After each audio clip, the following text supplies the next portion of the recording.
Well, it's the day after the Seahawks moved to 3-1, winning in the desert 23-20 over the Cardinals on Thursday Night Football. Another weird game, as they usually are in the desert, although the Seahawks have been winning those games over the last few years. One that they should have put away. They didn't. That's not what I'm here to talk about today. I wasn't going to do a show. I told you in the post-game reaction yesterday I was going to take the weekend off. But something hit me as I was scrolling through social media this morning, looking at fan reaction to the game, and overwhelmingly, there is a significant portion of the fan base out there today that is really down on the performance of the Seahawks offensive line and thinks that big changes need to be made. There are words being tossed around this morning, horrible, atrocious, unacceptable. And that just didn't match up with what my eyes saw and how I feel about the progress of this offensive line as we go through these games. And so I thought, okay, well, I better go to the tape. And so I went to the All-22. And I decided I was going to grade the unit as a whole on each and every play. All 65 of them. From the sideline view, from the end zone view, stop and start if I have to. Not hyper-focusing on each individual player, but the group as a whole and how on each play they contribute to or away from the productivity of that particular play. And in the course of doing so, I invented a new metric. I call it TWI, Trench Win Index. I'm going to show you what it looks like, what kind of score they came up with, talk about how I came to these decisions, how I grade it, and then we're going to do this every single week throughout the season and track it as we go along. And you know what? I'm not the only one that thinks the line wasn't as bad last night as many of you do. I'll tell you who that is and show you those numbers as well. This is Seahawks Forever. Welcome to the Seahawks Forever podcast. In-depth analysis on everything Seahawks. And now, here's your host, Dan Viens. If you would subscribe to the channel, please. The next big goal is 12,000 subscribers. 12. Right? That's a big number. Help me get there by the bye week if we can. It's the best way to support the channel, but all the other ways you can are listed and linked down below in the description. I am a full-time independent content creator. Shout out to my friends over at Fast Fashion Brewing on First Avenue in Soto in Seattle, Randy and Matt Storm, father-son duo. Matt's the one that's usually on the ground floor there. If you head on down there, if you're going to any of the Mariner-Dodger games this weekend, slide in there. It's right across the street from Showbox Soto, right next door to Hooverville. All right, let's get into this. What is TWI, the Trench Win Index? Again, this is how I look at offensive line play. How did the group as a unit perform? We seem to be hyper-focused on bad reps on individuals, and then we blow those out of proportion. At least that's what I'm seeing. The overreaction to what many of you might feel is a bad rep from a certain player. And then we make these grand, overreaching, hyperbolic judgments. Changes need to be made. They need to be scouring, street free agents. They need to look at trying to make a big trade. They need to make some lineup changes. And that's not always the solution. Continuity is so important for offensive line play, and it also just fits into what my philosophy has been about offensive line play for many years, which is, first of all, look around the league. Watch Red Zone this weekend. Watch other games. You're going to see spotty offensive line play all throughout the league. It's been an issue for a long time. Analysts will tell you, coaches will tell you, former offensive linemen in the NFL will tell you. There aren't any, even the best offensive lines out there don't have 5 All-Pros or 5 Pro Bowlers.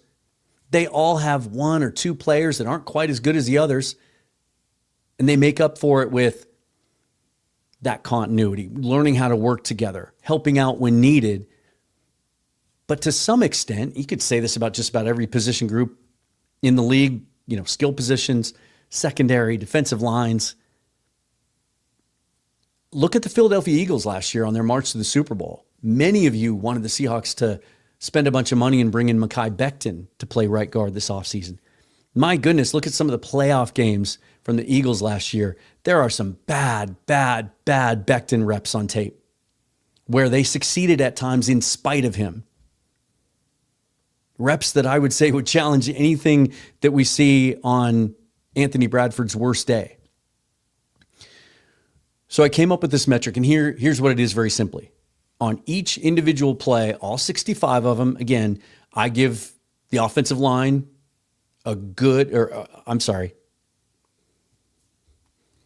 here's how it works. So on each and every play, I assess whether I think the offensive line won, lost, or draw. That's bad grammar. Whether they had a win, a loss, or a draw on each and every play. Sometimes the result of the play doesn't matter. A good run can come in spite of a bad rep by the offensive line.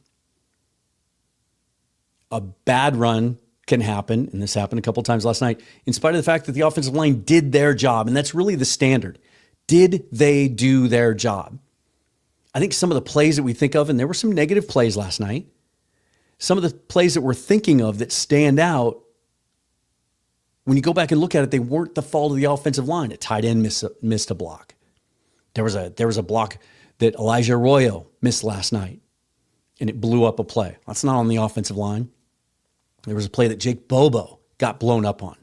That's not on the offensive line. Sometimes teams get aggressive, or they delayed run blitz and they send 7 when you only have 6 blockers, and all 6 do their job, but a guy gets free. Doesn't mean the offensive line failed. Let me give you just a couple examples here. So this is a play early on where you might look at this and say, okay, you know what? That's a loss by Abe Lucas. Like it's impacting the throw by Sam Darnold, right? That's Baron Browning there. And it looks like he's beat Lucas to the edge. This is at about 3.2 seconds. If the offensive line holds, especially against a defensive line like this, goodness, going back and watching the All-22 again, you see just how good this group is. Like Dalvin Tomlinson is a beast. Calais Campbell, still at the age of 38, is a beast. PJ Mustipher, they got some big dudes up there. They were playing multiple nose tackles on a lot of reps. And then you have Josh Sweat and Baron Browning, Zaven Collins coming off the edge. It's a tough group. And then they send extra rushers at times too. Lucas held his ground for over 3 seconds. To me, that's a win. Now, ESPN gives you 2.5 seconds. So that just kind of shows you for how they measure their pass rush win rate is if a pass rusher wins his rep in 2.5 seconds or less. This is over 3. Here's another example. 6 blockers, all doing their job on 6 rushers. Mack Wilson with a delayed run blitz coming free. He stuffs this play. Is that on the offensive line? Is that a protection call? We're not privy to those things. We don't know. And so I think I graded this particular play a draw because there is the unknown.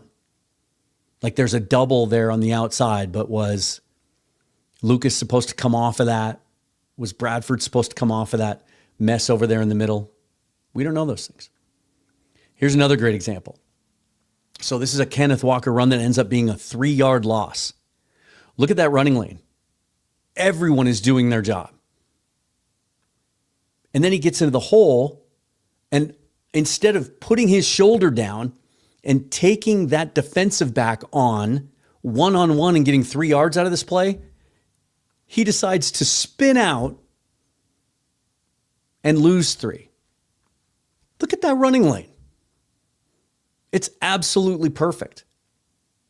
He might have been able to give him a little shimmy even and get more than 3 yards, but put your damn shoulder down and just go north and south, Ken Walker. So just some examples there of how the result doesn't always tell the story about the rep. So I want to show you just kind of how I went and did this all the way down. And this is not pretty. So I don't know how much good this does for you to see. But I've got in each column here, this first column is run, second column is pass, and then I go win, loss, draw, and then some notes off to the side. Just kind of remind me of how kind of each rep went. And if you can see in the win column here, like that's a pretty vast majority. I'll give you the full tally here in just a minute. But look at this, especially early in the game. They come out, first play of the game, first play of the game was no gain. but I gave that a draw. Second play, 29-yard pass completion, a win. 2-yard run, a win. 3-yard loss, a draw because it wasn't on the offensive line. A 10-yard pass, a win. A run stuff, that was a loss. They start the game off pretty well. 1, 2, 3, 4, 5, 6, 7, 8, 9, 10, 11 wins in their first 14 reps. And then you look here, and there's a series here where the Cardinals just kick their ass. A loss, a loss, a loss, including a 7-yard sack. Guess what? That was a 3-and-out. But then they recover. Win, win, win. Loss. A couple of draws in there. Second half, I have 4 negative plays. So I had 1, 2, 3, 4, 5, 6 negative plays in the first half, 4 in the second half. In some of these yellow, I took screenshots of this, some of the stuff that I showed you. But here's just a couple examples. I showed you the one with 7 rushers, the linebacker coming free against 6 blockers on a run blitz. There's another one where Josh Sweat came around. Remember when he knocked the ball out? First play of the second half. Goodness, how the Seahawks got fortunate there. There's certain plays throughout the course of a game that you forget about, and that's one of them for me. Josh Sweat lining up in a wide 9, comes all the way around against Cross, knocks the ball out from behind. The Seahawks recover, obviously. But yet I gave that a draw because of the amount of time that it took. It wasn't a quick pressure. It didn't blow the play up. It took a while for it to go. But if you look downfield, everyone's covered. There wasn't really any place for Sam Darnold to go with the ball in those 3+ seconds. Then you see some other notes here. Here's a loss of 5 where I obviously gave the rep a -1, a loss grade, where it's a sack by Darius Robinson. And you see Anthony Bradford doubling with the center instead of taking his guy straight up. If he takes his guy straight up, it was kind of that sort of started the ripple effect. That wasn't Robinson, but it just kind of caved in the whole effort. And then Robinson ended up sort of coming out of the scrum and getting the sack. But was that a bad read or decision by Bradford, or was it a protection call? Again, we don't know, but I still gave that one a loss. It was pretty egregious. Here's another one that I gave a -1 to, where it's a sack with pressure from Dalvin Tomlinson that forces Sam to scramble out of bounds, so it counts as a sack. And Bradford lost his one-on-one matchup, but it wasn't because he was out physicaled or beat with lateral quickness. He just got out hand fought. Like he lost his hand placement. Tomlinson did a great job of knocking his hands away, and he wasn't able to reset his hands, but he fought his butt off with just his shoulders to try and minimize the damage, try to keep him away from Darnold as long as he could. And I wrote right here, it's not an egregious miss on his part, but it counts as a loss for the unit as a whole. So this is my final tally. And this is how the metric works. 37 wins, 37 points, 10 losses. So you take 10 points away, the draws are worth 0. So that's a score of 27. You divide that by 65 plays, comes out to 0.42, and then I multiply it by 10 to get a whole number. So the trench win index for this game, 4.2. What does that mean? Well, anytime it's positive, obviously, it's above 0. That means more wins than losses. But we're not going to know what this means until we continue to see it throughout the year and compare it to other performances. Huge tests coming up in just over a week with Tampa Bay coming in here and how they play defense and some of those dudes they have up front. I know they're missing Kalijah Cansey, but geez, Vita Vea and Greg Gaines, and they got some guys up there. They can get after you. So that's going to be a huge test for them. So we'll see how that measures up to this.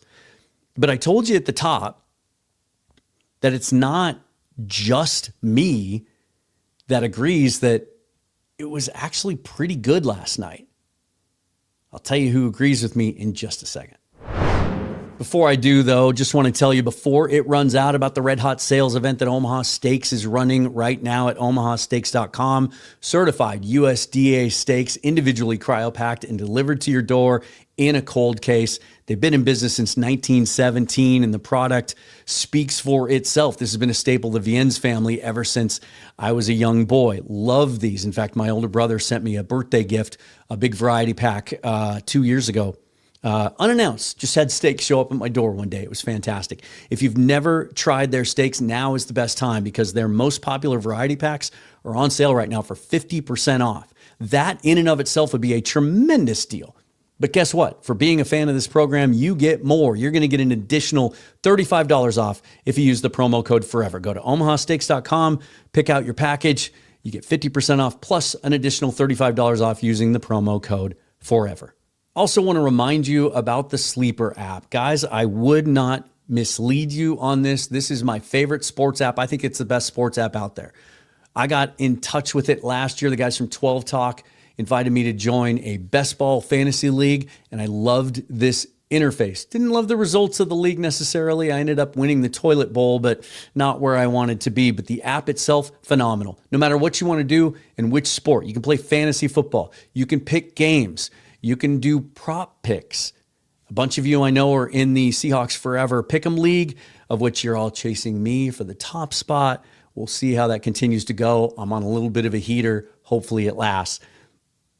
But the other thing I love about this app is if you can't get to a television and you want to follow a game, their live play-by-play scoring and updates happens in real time. It's not like that game cast you see on the mothership that takes forever and you see the little dot and the ball kind of going, and it's by the time it actually happens, the play might have happened 10 minutes ago in real life. This is real time, and with each and every play, you can react to it, you can comment on it. It's a community out there as well. As for the prop picks, you can choose more or less on these over-unders. You saw me do some of the picks last night for the Thursday night game, and then you can choose multipliers, so you can actually make back more than your money. Now, that part of the app, legal in 27 states, terms and conditions do apply, but if you're into that, they're going to match your first deposit up to $100, 100% if you use the promo code FOREVER. So check out the Sleeper app today. All right, so I promised you that I would show you an alternative viewpoint as well. Now, some of you may or may not agree with or give any weight to PFF grades, but it seems to be kind of the best metric out there as just in terms of being a comparative tool. Whether you agree with their scoring system or not, it's the same people making the same judgments week in, week out. And as much as many people seem to have an issue with their grading overall, it's always the first thing people throw at me when they're trying to convince me that the Seahawks offensive line is bad. Like, I had a guy throwing Anthony Bradford's grade at me this morning. Well, let me show you something. These are PFF's grades from last night, individual pass blocking. Pass blocking now. Charles Cross, 81.2. That's almost an elite score. Jalen Sundell, 77.1. Gray Zabel, 66.8. That shaded color of green is average. Anything over 60 is average. Abraham Lucas, a lot of you think he had maybe his worst performance of the year last year, and he did have his hands full with Baron Browning and Zaven Collins out there on the edge. But still, 63.7. That's average, according to PFF. Anthony Bradford, pass blocking, 32.1. But by my eye and going back over and watching it, I only counted 3 reps that I thought he was really bad in pass protection. He just didn't have as many of those reps that we see where he's leaning, he's lunging, and he just whiffs on a guy. And most of the bad reps, as I said earlier, we're not sure if it was a bad protection call or if he missed that or if he was supposed to peel off his first responsibility and get to the second rusher. Those are things, again, that we don't know. Now, run blocking. Abraham Lucas, 73.2. He's the best run blocker on the team yesterday. Anthony Bradford, 64.4. That's a very solid average score. Now you get down here a little bit. Gray Zabel, they thought, was below average, 59.7. That's not exactly what I saw on tape. Jalen Sundell, 52.3. And then Charles Cross, 49.5. That's one of those where I just have a hard time understanding how they came up with that score based on what I saw. Did he have a couple of missed reps? Yeah. There was one that he kind of lost his balance, ended up on his butt, and he got up kind of shaking his head and laughing almost. But look at these. These are the by-game team overall offensive line scores. You see pass blocking, PBLK over there under offense. Against the Niners, 69.2. Against the Steelers, 44.8. That's bad. But they were able to manage it, right? They were able to make some big plays, some explosive plays in the run game and the pass game, come back and dominate that game in the second half. New Orleans Saints, a 70 pass blocking grade. And against the Cardinals, their best pass blocking grade of the year as a unit, 71.6, despite the fact that Anthony Bradford had a score under 30. The unit as a whole graded out at a 71.6. And then run block over on the right. They're in the average range, 59.9 against the 49ers. That's less than average. Against the Steelers, their run blocking grade 69.2. Against the Saints, 52.9. You know, they were completely shut down in the first half by that five-man front. But against the Cardinals, 62.8, which is in that average range. It just goes to show you that I think if you're looking to confirm priors, you'll always be able to find data to back you up. I've used this analogy for a long time, and I think it really fits here. Back when I used to care about boxing, back when boxing used to actually be compelling, we'd watch these big boxing matches, get a bunch of guys together, have a good time. And you always have your favorite guy. So you're watching a boxing match. What do? You focus on your favorite fighter. So you're going to notice more every jab he lands, every hook he lands, every time he dodges a punch. You're going to think your guy's winning because he's the one you're focused on. I think that happens a little bit here too. And it's not a criticism of your scouting eye. I understand where it comes from. We used to call it with the Mariners battered fan syndrome, right? I think it applies here too. There's some PTSD involved here. Years and years now of really bad offensive line play. But I said this to someone last night, and I'll say it again here. If you think, and I've said this directly to some people this morning that were trying to convince me that it was just a pitiful excuse for offensive line performance last night. And rather than, make it personal, tell them they don't know football, whatever. Because I don't expect everyone to go sign up for NFL Pro and watch the All-22 like I do. But just go back and take any 2 or 3 random games from last year and watch them again. Those you can find online. Those you can get for cheaper. If you have NFL Plus, you can watch the replays and remind yourself what bad offensive line play actually looks like.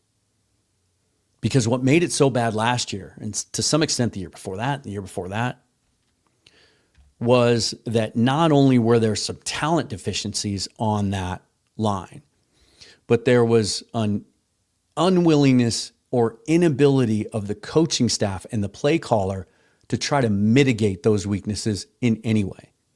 When we were down to our 4th right tackle, the rookie Division II 6th-round draft pick, Michael Jarrell, having to play, our 4th right tackle,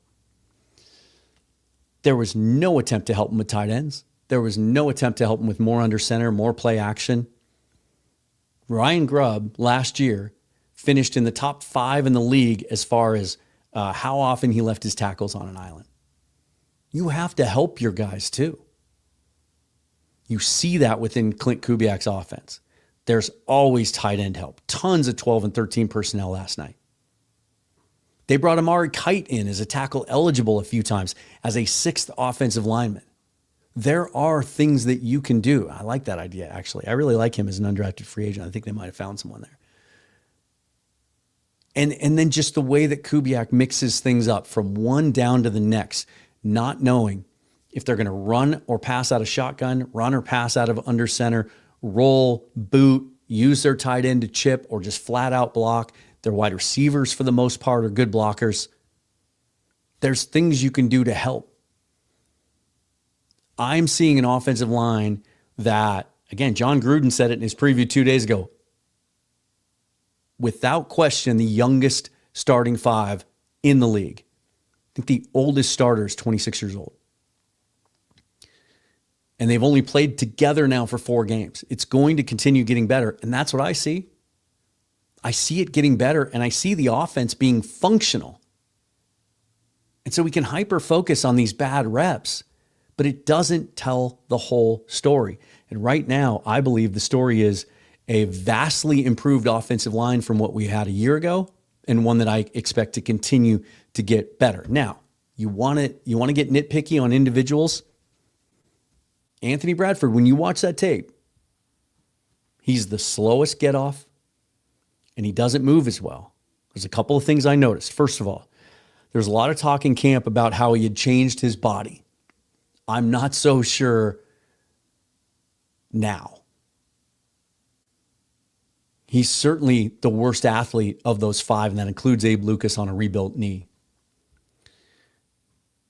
Even though he tested as an elite athlete for his size at the combine, and the coaches and John Schneider insist that he can do the things in the wide zone. He can get to the second level.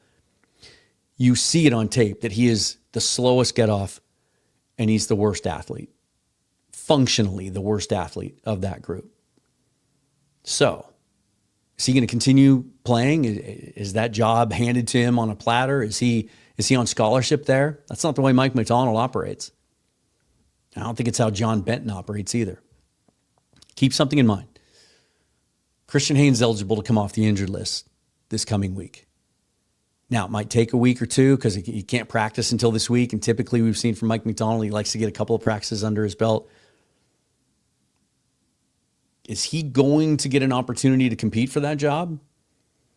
I'll tell you this, when he's active again, I sure am going to feel better about the depth at guard if one of those guys should go down. But we've seen from Mike Macdonald in many instances, if someone's not good enough, they're honest about it and they'll make a change. We saw it with the inside linebackers last year. We talk about that all the time. We saw it last night. We're seeing it at inside linebacker again. We don't know if Tyrese Knight is really fully healthy or if that mysterious medical issue that he had in training camp is still something that's hampering him, or he just hasn't gotten quite back into football shape. I had someone tell me last night they thought it looked like he's a little bit heavier, maybe bulked up a little bit too much in the offseason. Not aware of that. But that he seems to be playing a little bit slower, although he did have a tackle for loss and a quarterback hit last night. But Drake Thomas was the starter. He's getting more reps because coaching staff obviously feels like he's the guy to be out there. We've seen it with Josh Jobe. We saw him become a starter now last night over Reek Woolen in many cases. So he's not going to let Bradford just continue running out there if he believes he's hurting the team or that Christian Haynes can give them a better chance to be a really good unit and for that team and for the team to win. So something to keep your eye on. But I guess if there's anything that I want to accomplish out of this, it's simply this. Try to see the whole picture. It's something that I try to do now, not just with football, but other stuff. But like, instead of reacting or overreacting emotionally in the moment, look at the big picture. Sam Darnold drops back to pass and gets pressured. It doesn't automatically in that moment mean that the offensive line failed at their job. There could be other factors there at work too. But I really believe in this unit and the progress they're making. And hey, we might be sitting here next offseason talking about how they need to go out and get a right guard, either in free agency or the draft. I'm not saying that Anthony Bradford has done anything to earn another contract here. What I am saying is this offensive line is better than it's been. I think they're going to continue to get better, and they're giving this offense a chance to be functional now, and I still think they're dialing it in, and we haven't seen the best of this offense. And whatever goals you have for the offense, as far as how good you want them to be running or throwing the football, they can achieve that with this group. Let me know what you think down below of the metric, of my thoughts. If you disagree, let me know that too, but give me a little something more than, nope, you're wrong, AB sucks. Because that's not analysis. That's just knee-jerk emotional reaction. I get it, it's emotional sport. It's all sports are. It's what we love about it, right? Okay, I am going to take the rest of the weekend now, hang out with my lady, take a deep breath, kind of recharge the batteries. It's been an intense couple of months with going back to Seattle, covering training camp, coming back here, and then the first 4 weeks of the season. You guys, the Seahawks are 3-1, and they are right in the thick of the division race in the best division in football, at least record-wise, through the first 3+ weeks. Big game against Tampa coming up in a week. That's going to be a huge test. Expect to see all of you, hear all of you out at that stadium being as loud as you can because they're going to need it. And man, I can't wait to see the throwbacks for that one. That's going to be fun. But Monday, the plan is Dana O'Gorman, my old co-host from Field Goals, of course. You know her, you love her. She's going to join me Monday and give her thoughts on the first quarter of the season. And then Garrett Greenlee of the Outstanding Football Analysis channel on YouTube is going to join me for some of his in-depth analysis on what he thinks of this team and the rest of the division as well. Until then, follow me on Twitter at Seahawks Forever. Subscribe to the channel. Check the description for all the other ways you can help support me as a full-time independent content creator. Love you guys. Thanks for watching. Appreciate the support. Forever and always, go Hawks.